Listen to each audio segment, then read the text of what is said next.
আসসালামু আলাইকুম। অনেক ভাই আমাকে জিজ্ঞাসা করে যে ভাই, সৌদি আরবে আমি একটা সাপ্লাই কোম্পানিতে আছি, তুমি সাপ্লাই কোম্পানি থেকে আমি কিভাবে বেরোবো? আসলে আমি একজন সাপ্লাই কোম্পানির মানুষ, ঠিক আছে? তো আমি সাপ্লাই কোম্পানিতে কাজ করি। তো যারাই এরকম সাপ্লাই কোম্পানিতে আসেন, সাপ্লাই কোম্পানি থেকে কিভাবে বেরোবে আমি তার ছোট্ট একটা টিপস দিব। সৌদি আরবে অনেক বড় বড় অনেক মানুষ 3 বছর 2 বছর অল্প টাকা স্যালারিতে সাপ্লাই কোম্পানিতে থাইকা জীবনটারে তেজপাতা বানাই ফেলছে। তো আমি আমার অভিজ্ঞতায়, আমি আমার দেখা, আমার বাস্তবতার কথাটাই বলবো। আমি যারা সাপ্লাই কোম্পানিতে আসেন, একটা সুযোগ ধরে থাকবেন। শুধু একটা সাপ্লাই কোম্পানিতে আপনি 2 বছরের কন্ট্রাক্টে আসছেন, কন্ট্রাক্ট শেষ হয়ে গেছে, চুপচাপ থাকে। এর মাঝে যদি আপনার আকামা থাকে, যদি আকামা থেকে থাকে, আকামা যদি কেউ সাপ্লাই কোম্পানির সবসময় সাপ্লাই কোম্পানি সবসময় 3 মাসের করে আকামা করে, 3 মাস পরে এক্সপায়ার হয়ে যায় কারো। আর এক্সপায়ার হওয়ার যখন যাবে তখন এই জিনিসটা মাথায় রাখবেন, এক্সপায়ারটা কখন হয়। সেই দিন থেকে নিয়ে 24 ঘন্টার মধ্যে আপনি একটা কফিল ধরে রাখবেন। এর আগে কফিল ধরে রাখবেন। কফিল ধরে রাখলে বা কারণ কোনো যদি পুরোনো বাঙালি থাকে তার সঙ্গে কথাবার্তা বলে, যদি কাজ জানা থাকে বা অন্য কোনো কোম্পানি কোম্পানি যাওয়ার জন্য সবকিছু জানা থাকে, সেখানে যাবেন। গিয়ে মানে সেখানে কথাবার্তা বলে সেই বাঙালির সঙ্গে কিভাবে পরামর্শ দেয়, তার সঙ্গে সবকিছু ওকে করার পর আপনি মাথায় রাখবেন, সেই বাঙালি ভাইয়ের সাথে কথাবার্তা বলে রাখবেন যে আমি এই কোম্পানিতে আসবো, আমার আকামা শেষ হলে আমি তোমার সঙ্গে যোগাযোগ করবো। হাতে কিছু টাকা রাখবেন।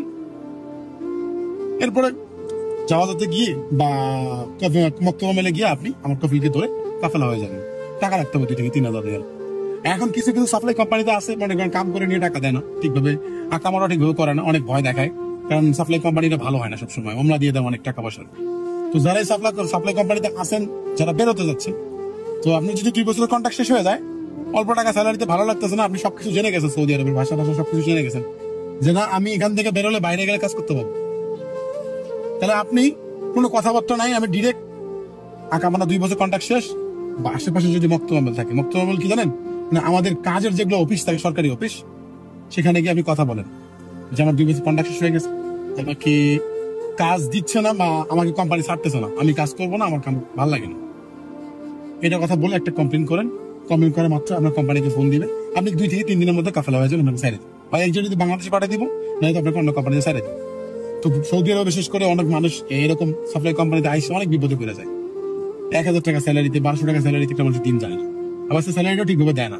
সবসময় সাপ্লাই কোম্পানিতে সৌদি আরবে অনেক ভালো মানুষের জীবন, মানে অনেক স্বপ্ন নিয়ে যে মানুষগুলো আসে, এসে কিন্তু বেশিরভাগ মানুষই, বিশেষ করে আমাদের বাংলাদেশি মানুষ যারা আসে বাংলাদেশ থেকে, তারাই কিন্তু সাপ্লাই কোম্পানিতে পড়ে যায়।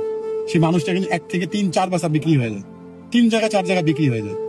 একটা মানুষ কাম করে আর টাকাটা 3-4 জায়গায় ভাগ হয়ে যায়। 2,000 টাকা স্যালারি দিব, থেকে দালাল খেবো, আরেক দালাল খেবো, আরেক দালাল খেবো, টাকাটা 3-4 ভাগ হয়ে যাবো, আপনার ভাগে 700-800 টাকা স্যালারি। তো আমরা সবাই বিশেষ করে সৌদি আরবে সাপ্লাই কোম্পানিতে বেশিরভাগ মানুষের পড়ে থাকে, বিপদে পড়ে যায়, কিছু করার নাই, ঋণ করে আসি। তো যারা এরকম 2-3 বছর হয়ে গেছে বা 2 বছর হয়ে গেছে, বা যাদের আকামা শেষ হয়ে যায়, তারা এই সুযোগগুলো ধরে রাখবেন, ঠিক আছে? আর সাপ্লাই কোম্পানিতে পড়ে থাকলে আপনি কিছু করতে পারবেন না, কিছু করতে পারবেন না। সব সাপ্লাই কোম্পানি আবার খারাপ না, তো বেশিরভাগ, বিশেষ করে 60% সাপ্লাই কোম্পানি খারাপ, জঘন্যতম। আপনি ছুটিতে যাবেন, আমার টিকিট দিব না, ছুটিতে যাওয়ার সময় ছুটি দিব না, 3 মাসে দিব, 2 মাসের 60 দিনের 65 দিনের ব্যাস, এতটুকুই দিব। আবার কাহিনী অনেক, নাটক অনেক।